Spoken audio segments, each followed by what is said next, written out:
Bonjour à tout le monde, buenos dias a todos. Welcome to a brand new week on Jasiri, where we are back with another round of bold, brilliant and unfiltered conversations for the week. So, from love to loyalty in relationships as we mark International Couples Day, to the politics of our daily lives, the state of education sector, to how culture shaped who we are as a people, we have a packed offering for you on Jasiri this week. Once again, this is Jasiri, the one and only show where we bring you bold and unfiltered conversations on News Central. But before we get into the business of the day, the ladies are here. And did you know that there are only 13 days left to the end of August before we formally usher in the Ember month? So ladies, Merry Christmas in advance.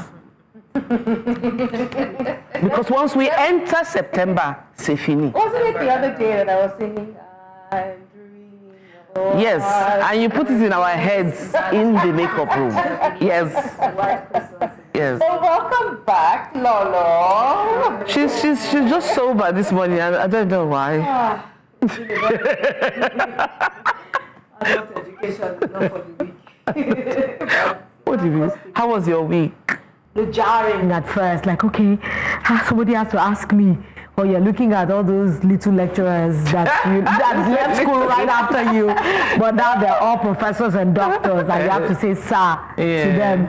It can be, somehow, but you do it for the culture, you do it for what it's worth, and we survive. For advancement as well. Yes, it's lovely that one does a lot of things for self-improvement. What did you decide though? Most of the time you need to prioritize you sometimes and just make sure that you're doing some things for yourself, self-improvement things that can help you be better as a person, even in every ramification of your life, whether your career, your daily life, anything.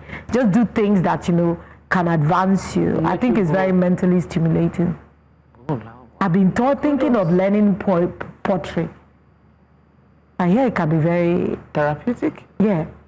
Just like gardening is therapeutic. Yeah. But nothing goes in my heart. They all die. Don't see that. No. I know people, but no. Some people, they say you have green fingers. Yeah. It doesn't mean that the plant is dying because I'm on it. No. It's just that some people are just more adept at soil stuff. That's well, I'm glad you had a good week. And, as we said, it's a packed show. It's a packed week. Wanted to bring you a quick update on the Comfort Emmanson situation. I'm pretty sure that some of us saw her video and where she finally breaks silence. You know how media always puts it. Finally breaks silence on the situation. So let's just have a few details and hear what she had to say concerning her own accounts of what happened on that god-awful flight. The flight from Oyo to Lagos. So when we're inside the aircraft, the normal procedure happened. The lady Juliana was telling everybody from the front seats, coming to the back because I was at the back. So she came to me. She said she came to me. So while she was coming forward, so she came and I was struggling to put my phone. I was putting my phone on flight mode. So she said no, that I have to put it off. So I told her that one of my phones, because I was with two phones, one of my phones is for a fault. The phone is bad. The power button is bad precisely. So I showed her that the power button is bad. So she said I can put off my phone without the power button. So now off the phone, the two phones, put it where it's supposed to be on the aircraft. And I thought, okay, I have offed my phone. So when she wanted to leave, she said, you will see. I didn't take that to heart because I've already eventually offed my phone, which I was having problem in offing it. So I eventually offed the phone. So that was it. When we landed Lagos, everybody was going out of the aircraft. I was pressed. I went to pee. So going to the toilet, somebody was already inside the toilet, and I had to wait for the person to come out. So when the person eventually came out, I went inside and pee. Going out of the aircraft, this lady Juliana stopped me, and I asked her, why did you stop me? Why are you stopping me from going out of the aircraft? Everybody has left, so I need to go out. She didn't say anything to me. She was just like staring at me with the same bad eye, and that was when I remember that this is the same person that was instructing me to put on my phone. I eventually did. So she said, she didn't say anything. No, she didn't say anything. She was just staring at me there with a bad eye. So that was when I, on my phone, put the phone, started recording. That was when she backed facing the front and backing me. So I was just like, please, madam, leave the road, let me pass. She didn't answer me. She ignored me. And after the video, I picked the phone. When I picked the phone, that was when she noticed I was videoing her. So she now pushed me inside the aircraft back, dragged my frontal. This is the frontal I wore that day. She dragged the frontal, the process of dragging my clothes, my gold from neck I was wearing. This is the gold I was wearing. She dragged it from my neck with the clothes. The process, like my phone, everything went down and broke. The phone broke. The phone broke. Everything, like even this phone. So I was like, no, why did you do that? Why did you break my phone, drag my frontal? The pain of removing my frontal, you know how frontal can be when you install a hair and then it's forcibly dragged, it's so painful. So the pain of doing that to me, that was when I went to poke her. God knows that I can never go and poke an elderly woman, somebody that's old enough to be my mom. Poke her. For what? Poke her. It was the pain she inflicted on me, the frontal pain, dragging my gold and everything on the floor. That was the anger. I was so angry. I could not even hold it. That was why I was asking her, why did you do that on the video, the training video they posted? Why did you do that? Why did you do that? That was what happened. Came inside, dragged me outside, and then at the process, she now dragged my clothes, and the clothes, it was pain on me because it was pain. I thought that was my inner. It was pain on me.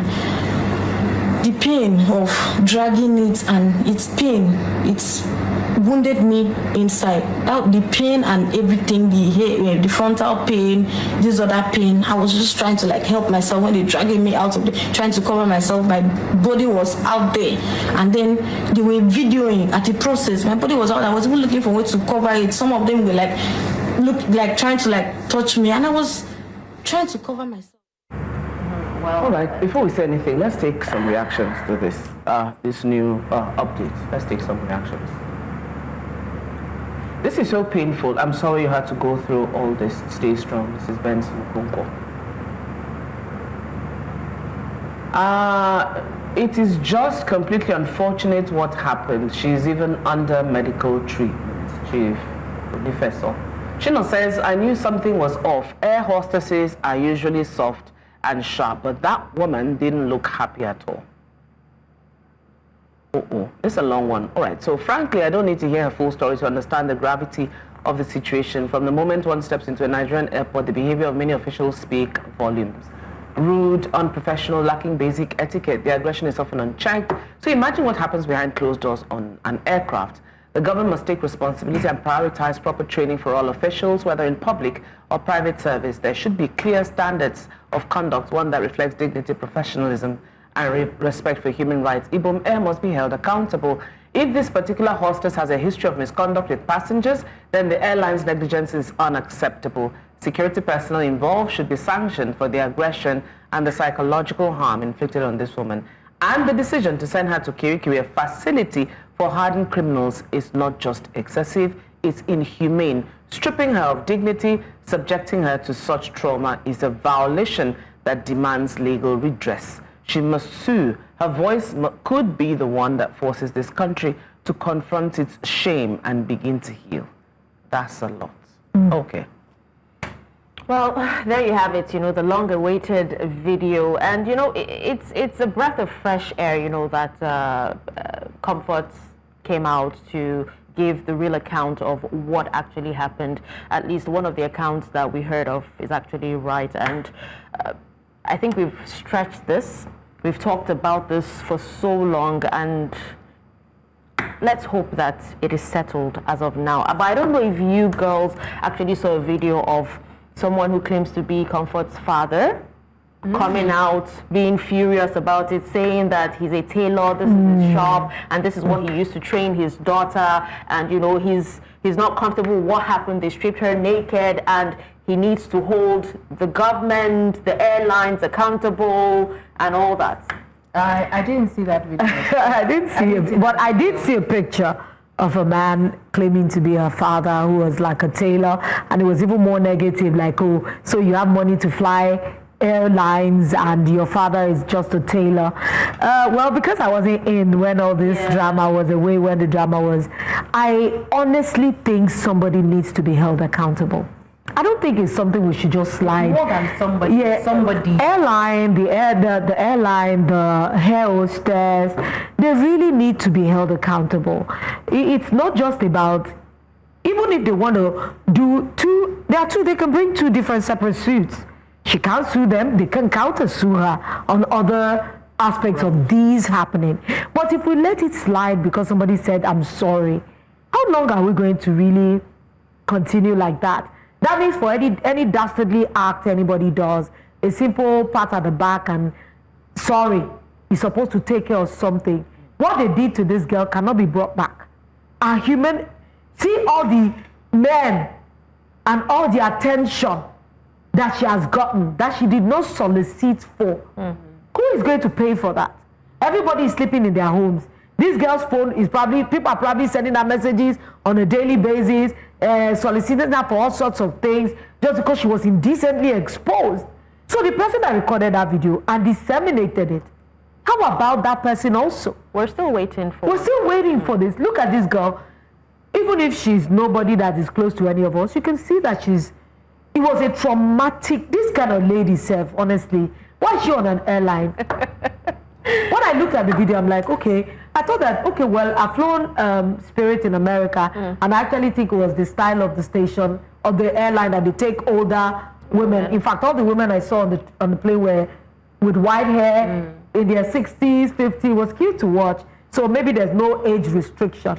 But it should not just be, let's go. I don't want it to just go. I want there to be some kind of justice coming down from this. It's too much. I hear you, Lolo, and we had a field day last week talking about this and the different perspectives and the different grounds that the airline and her can sue, counter sue, of course. whatever. And I honestly don't think that this is the end of this. I don't think so. We might be looking at it because Nigerians have a way of moving on. Do you know, it saddens me sometimes, the way we just move on.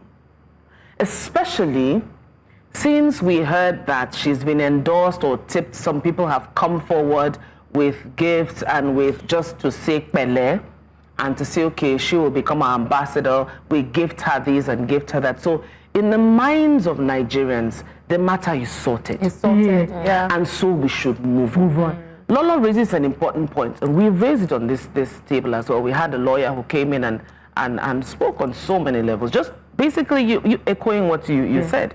And I think she should take it a step further. Because looking at that video again, did you see how she was manhandled? It will by men. It will keep happening. If we don't, look at that. See, by men. If we don't put a stop to it and stop saying that, it's a long thing, Jasiri. By the time you go to court, by the time you this, we always do that. So in doing that, we just quickly shove these things to the back of our memory and we just keep moving on. Well, we just know how she was handled, you know, before taken to Kirikiri. We don't even know what happened or what she went through while she was in prison. But I think with that, we'd actually have to go on a quick break. When we come back, we will move on to the next topic of conversation. Please stay with us.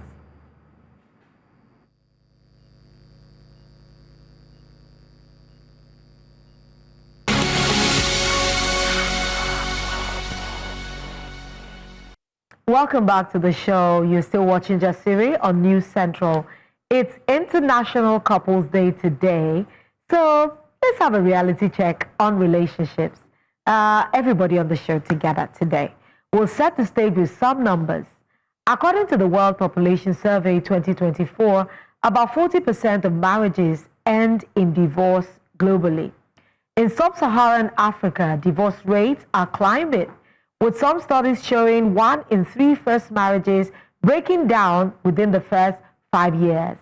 UNICEF, and in Nigeria specifically, research suggests that 29.5 per 1,000 ever married individual have experienced marital dissolution, with women, especially younger women, disproportionately affected. On the flip side, therapy reports show 69 to about 71% of couples who seek counseling after a crisis usually improve their relationships. So, where do we really stand? Is marriage still worth it? Or are situationships the new normal? Joining us now to unpack all these and more is Adesuwa Isénérè. I pronounce well? Isénérè. Okay, I would have expected the H in the middle. She is a relationship counselor and a certified infidelity recovery coach. That's new. Helping individuals and couples heal, rebuild trust, and create thriving relationships. Adesuwa is also an author and the host of Heart Drops podcast, where she engages audiences with real, faith-centered conversations on love, dating, and marriage. Welcome, Adesuwa, to Jasiri. Thank you. Thank you for having me. Welcome. Thank you for joining us. Yeah, before we get into the numbers, because they are quite jarring, like, okay, it's so much. What does International Couples Day really mean in today's world? Because we're celebrating everything now. Girlfriend Day, Friends Day, Sisters Day, Brothers Day. Now it's International Couples Day. What does that mean for us? I think, I believe it's just a day to pause and reflect on your relationship, especially, now couples, maybe for married people. Just reflect on your relationship, do like an assessment. How are we doing? Where are we making progress? So from the last arguments we had, are we making progress? Are we still fighting about the same things? And we can also use this opportunity to celebrate your love. It's not about just checking for faults. Also celebrate the things you love about your partner, about your spouse. So it's not just looking for faults. Not the Valentine's Day. Catherine, can you stop being in my mouth? I always ask, what is Valentine's Day for? I did not come up with the holiday, but I just believe it's a day for couples to just assess their relationships and celebrate each other. So it's a thing. It's a thing. We need one Jasiri Girls Day. Actually. I wonder, it makes sense though. It makes sense. I wonder what the sense behind starting it in the first place is or was. And I think somewhere in my head I'm thinking beyond just couples day. I think there's also some level of family orientation attached to it in a sense, because in the general sense, right, couples you wouldn't think boyfriend and girlfriend. Couples, you would think husband and wife. You would think a family unit. And with the rate, I'm just saying, I'm thinking about why it started. Why are you reacting? I'm thinking about why it could have started in the first place, right? Where there is a breakdown of family, there's a breakdown of the family unit and whatnot. I thought it was breakdown of law and order. Not law and order. I'm just speculating that in my head, I think it makes some level of sense in my head where you celebrate your other person. I won't say your other half because it means that you are not complete. But when you celebrate the person who is supposed to be your I would say intimate partner or whatnot, or your other member within the family and all that. I know it doesn't make sense to you, but it makes sense to me. We also have birthdays for that, right? Where Yeah. couples get to celebrate each other, you know, show of love, sharing gifts. Birthdays. We're going far from this conversation. Okay, let's not go far, right? All right, so there are some statistics, right, that Lolo actually brought up, and it's quite disheartening to see some of them. But before we go into, you know, divorce and all that, let's ask something fun, right? What do you think most couples fight about? What is the major thing? Is it money? Is it infidelity? Is it family? You know, not agreeing with passwords. Okay, so all of those things, yeah. all of those things are like the fruits on the tree, but at the root of the tree, it's a desire for control or a call for intimacy. We fight about those two things because, for example, if I'm somebody who is very punctual and my partner is not, we will fight every time we have to go out because I want to control time. So that's one cause. And then the other one is where I said it's a call for intimacy. One person doesn't feel loved by the other person. Oh, I like flowers, but you're not buying me flowers. I like gifts, you're not buying me gifts. So that is like the root of the... So I'm already angry at you because I don't feel loved. So when you press the toothpaste in the middle, and not from the under, I will spark.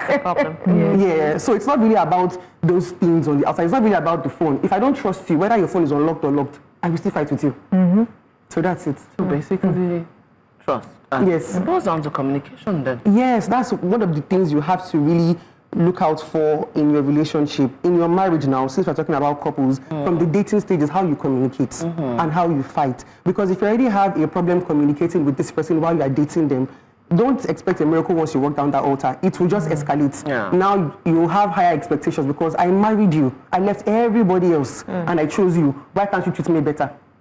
So all those things cause a drift or they cause tension in the relationship. So it's not really from those things we're talking about, those examples. It's more from the inside. Why don't I feel loved by you? And why don't I feel respected by you, basically? I like it when therapists talk about this thing. They just put it in, you know, some very nice context and put headings to it. You're like, okay. All right, so let me ask a quick question here. Okay. If you had to pick the top 3 flags, what would they be? Red flags or green flags? No, green flags. Okay, green flags. Green flags, To okay. show a couple, you know, is built to last. And then what are the... So I'm going to ask you one question that has 2 riders, A and B. Okay. So what are the top 3 green flags Okay. that you say, oh, wow, this couple is built to last? And what are the top 3 red flags that screams abort mission immediately? Okay, so the green flags will also expose the red flags. I think the first green flag for me would be shared values. We want the same things. We don't have to like the same things because I can like tea and you like coffee. But when I say we want the same things for our relationship, we both want children. We both love family, like we both have family values. We both, the things we have in common are more than the things we don't have in common. Okay. And that's very important. Shared faith, shared beliefs on money, in-laws. How do we handle all of those things? If I assume that maybe based on my own parents' marriage that anybody's welcome into our home, we are hospitable, and my husband doesn't agree, there will be issues. So one green flag is that you have the same, you have shared values. So on the other side of that, the red flag will be you don't have the same values. The second thing will be communication. You mentioned that earlier, where I can openly tell you how I feel without the fear of being judged. Or you now start saying, oh, your own is too much every time. No, I should be able to tell you how I feel because why am I with you? Why, if I can't talk to you about my innermost feelings, then how are you different from any random person on the street? I chose you, you chose me. So why can't we unburden to each other? The Bible says naked and unashamed. So why can we not be naked and unashamed together? So that's communication. And I think the third thing would be expectations. Let me just say expectations. What do we expect in a marriage? Am I assuming that because you are the head, you foot all the bills? Or is the man assuming that because you are the woman, you stay at home and take care of the children? So the green flag here is we have the same or similar expectations. And these things can change. It's not anything we agree now. Until we die, we can't change it. No. As time goes on, together. Right, we are saying, couples day, for example, now we sit back and say, okay, what is working for us and what is not working for us? Let's make changes. So those 3 things. So if you have If you have it going well, it's a green flag. If you don't have it going well, it's a red flag. If you can't agree on basic things like how many children should we have, or how do we split money. Money is very important. You have to agree on sex, on money, on children, and extended family. Doesn't get boring after a while? I mean, it's like it becomes, I don't know, everybody's operating on this frequency. No. But you love tally a lot. You love this person. You enjoy doing life with this person. Okay. So it's easier to make plans with them. If I enjoy your company, I really enjoy talking to you. It will not be hard. It won't feel like a job. It's just we are doing life together and we are making progress together. It shouldn't feel hard. Sorry, we are enjoying the conversation, but we do need to go on a quick break. And when we come back, we are still talking to Adesuwa on International, or is it World Couples Day? Stay tuned.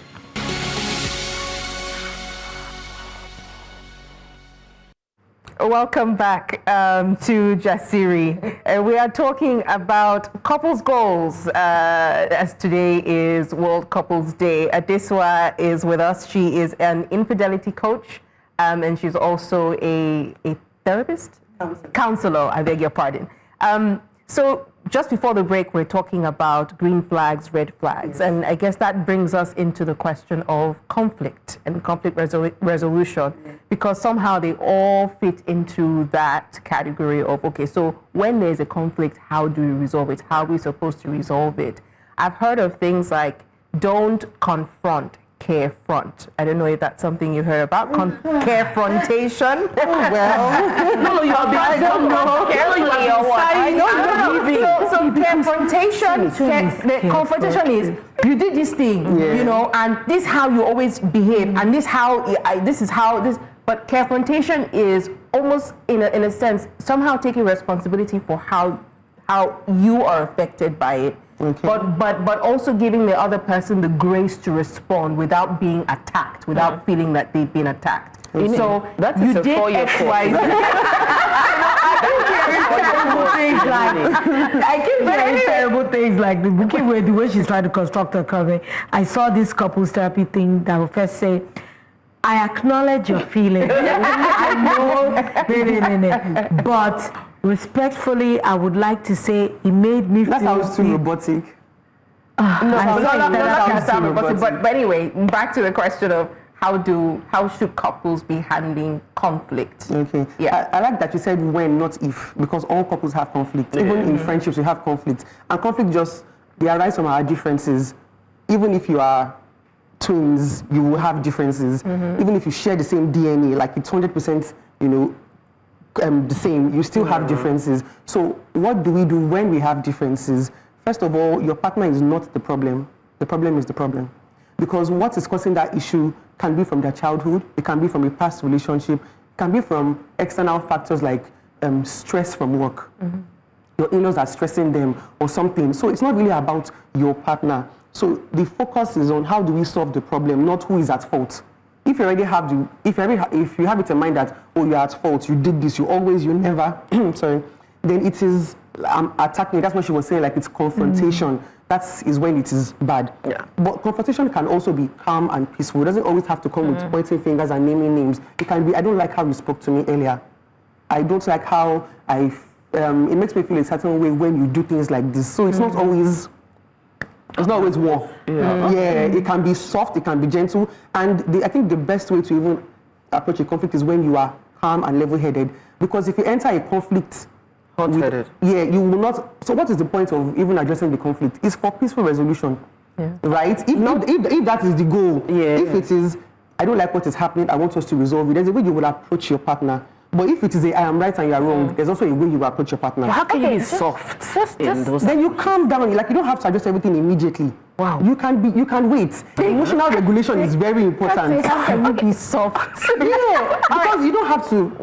When you guys were talking about green flags, red flags, I saw myself, on the screen, and the fact that I'm wearing red makes me feel like a huge red flag. No, baby, you're not a red flag.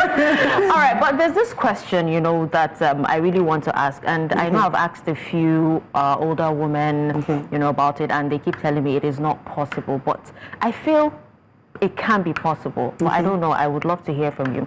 Is it possible for a couple a married couple from beginning to end to actually live together without having conflict? No, it is not. It is not possible. So the conflict does not have to be, I think when you think of conflict, don't think of fist fighting. Don't think of hitting heads. Don't think of throwing things. Just think of we are arguing. We are having a disagreement. I want it this way. You want it this way. That is already a conflict. Don't think of the big things that, you know, hands are being thrown and things like that. Everyone will have conflict. It's just normal because we don't see the same thing the same way every time. Sure. You know, some people are even colorblind. They would see you and say you're wearing maybe pink or burgundy. So it just means we are seeing things differently, and that is not a bad thing. But we cannot continue to have the same conflicts every time. That is a problem. All right, Adesuwa, because now I know love is different things to different people these days, and how couples choose to deal with their issues are so diverse and different. But you know, this era that we're living, that we need, that it seems that to validate your relationship, you need it to be public. Yes, and the era of social media and loving, because I won't lie to you, now we have Christian couples content, so it's not just unbelievers content or people that are self-believers that are showing love. You will see Christian brother and sister wake up in the morning, pray together, you know, do all those fun things, but everybody is giving us a standard of what relationships should be online. So what is the biggest difference? Because maybe because of what we do, I'm able to see a distinction between online romance and real life living. Yes. So how are we supposed to be able to separate this? Because I'm a lover of flowers, and everybody that I've been with don't seem to understand it. Like, are you the first thing they say is, are you a foreigner? Which one? Have you seen an African woman that roses is a thing for? Yes. Or you mean that I should bring you vegetable like ugu or something? But on social media, everybody is being handed roses on a regular basis. How do we make a distinction of what is real and what is curated? Okay, so I would advise everyone, you can't look at social media and say, I want that. No. But Dr. because everybody says, no. If I watch Vicky James every day, I'm beginning to think like it works for Vicky James. She likes it. She's experiencing it. Some people genuinely don't like flowers.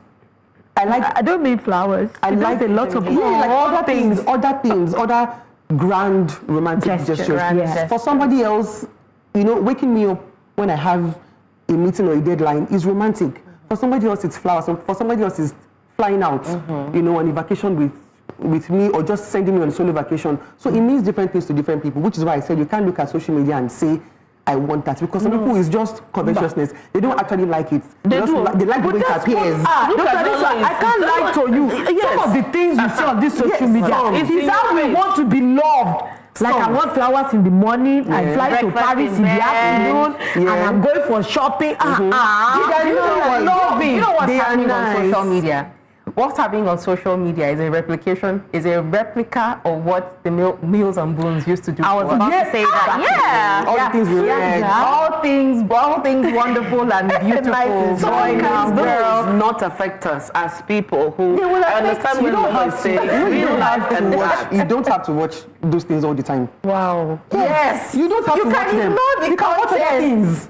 Lola, please, can you ignore the Watch other things. How she cooks. Maybe unfollow some of them. Her hair in place, not sweating in the kitchen that has AC. Maybe don't watch it. Maybe don't watch anymore.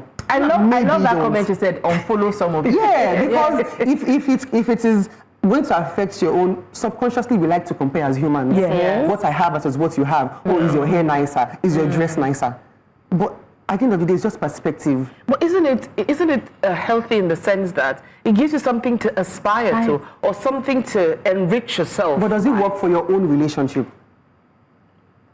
It depends. Does it work for your relationship? It may work for you, and it may not work for you. Imagine a Davido, you know, doing like a flowers? push gift. No, I'm just saying, I'm going somewhere. Like me? Yeah. Imagine a Davido doing a push gift, and then this, and I'm not being derogatory in any way, but then this mechanic's wife is also expecting a push gift to the value of from her husband. Who does not have as much money? That's what I'm saying. Like, no, it doesn't doesn't make sense when you want to compare. You can't. There are no parallel lines between what's happening on social media, because it may not necessarily integrate, or it may not even. I mean, it may not work in Maybe your she's own not situation. expecting that level of gifting. Because social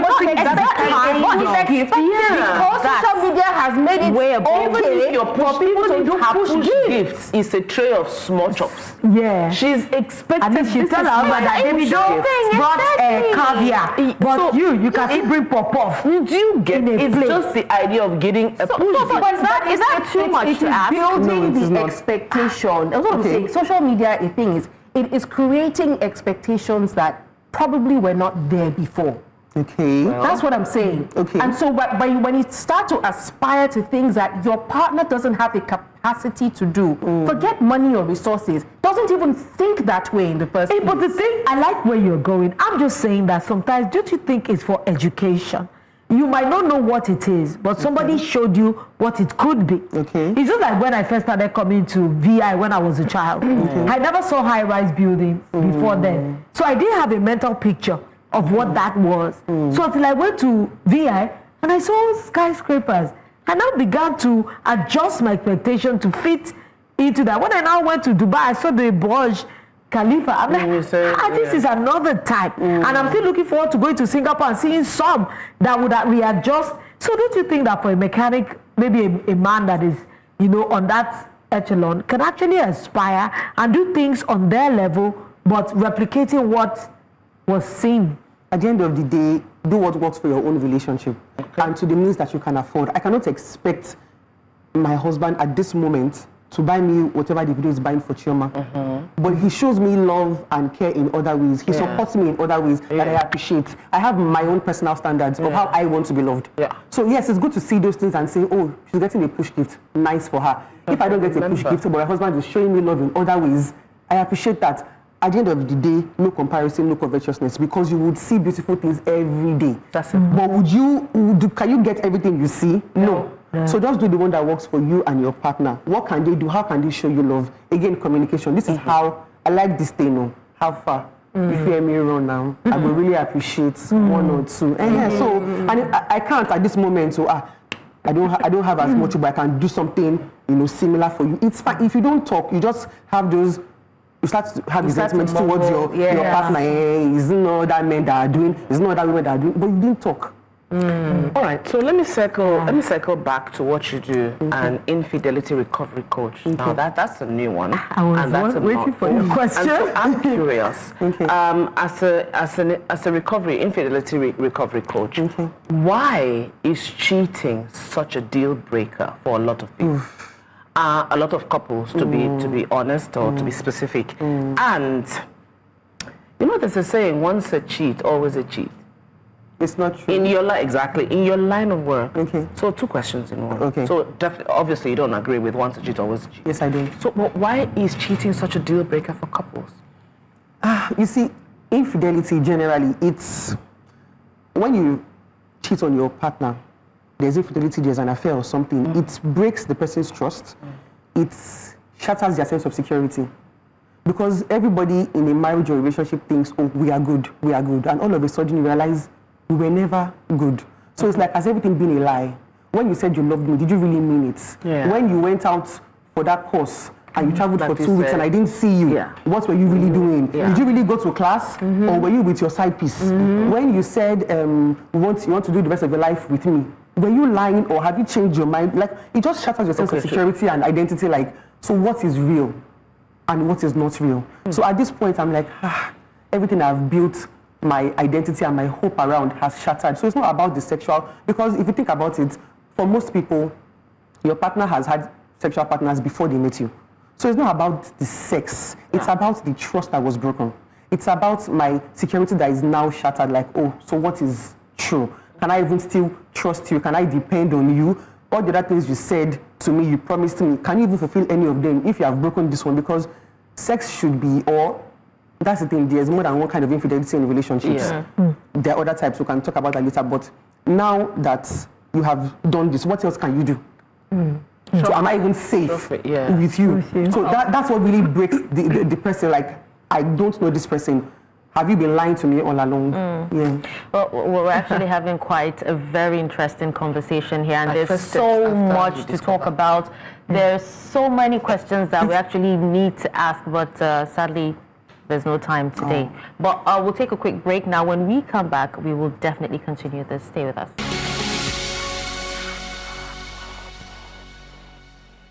Well, thank you for staying with us. We will soon be wrapping up the conversation and also Jasiri. But then, if you've joined us from the beginning, we've been talking about couples, infidelity, how to resolve conflict, and we have a couples therapist here. See, an infidelity recovery. Exactly. Wow. And we've been asking her so many questions. But like I said earlier, there's so many questions that we would want answers to, but we do not have the time. Do you understand? And you're actually expanding our horizons to so many things. We're getting to learn so much in this sitting. So, but I wanted to follow up based on, because in Nigeria, I like novel people like you, because this is the first time I've read therapists, I've seen coaches, but that I'm seeing somebody who is specifically an infidelity coach that helps couple, rekindle, heal, and rewalk the line. I know this of a lot of people. I would say that what is different, women are beginning to choose. I want to ask from a therapist point of view, or a counselor point of view, is it wrong for you to choose stability? Like, I would say I've talked to a couple of people that said they would rather have a cheating partner that provides for their family adequately than have somebody that is not cheating, but not a good provider. Because I would say, because a lot of people say, but it's been existing for a long time, where marriages are not chosen for love basis. They are chosen for maybe family security, like what happens in aristocrats' families. They give you to a man to solidify your family, maybe build an army for money, for dowry. Those considerations have been there before time. So most marriages are not based on love. Do I want to say that love is a modern concept that we're trying to force people to live by? So there are so many questions. So many questions in one. But the first one. So people are choosing.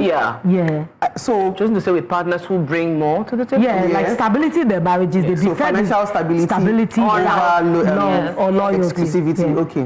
So yes, there are people who are choosing that, and there are also people who believe that they don't have to choose, and who are genuinely not choosing. They are enjoying both. They might be a minority, but they are. So there's that. Now, if somebody has chosen financial stability over exclusivity or over loyalty in their relationship, maybe it works for them. But you have to, protect yourself in other ways, because there are STDs. So there is the side piece who is violent and wants to take everything and not share anymore. There's that. There is exposing your kids to danger. There's all of those things. So if you really weigh it and you think the money is more important than your safety, okay. Now, about choosing love over money, there are still people, again, there are people who are choosing their comfort over, the emotional ties and the soul ties and everything. If it works for you, okay. But again, is it possible that truly it works for some people? Yes. Because a lot of people might just think it's hypothetical. Are there people that it truly works from your experience? From your experience. Yes, there are people. So the thing is, when you think of enjoying both, sometimes we think of enjoying both at the same time all the time.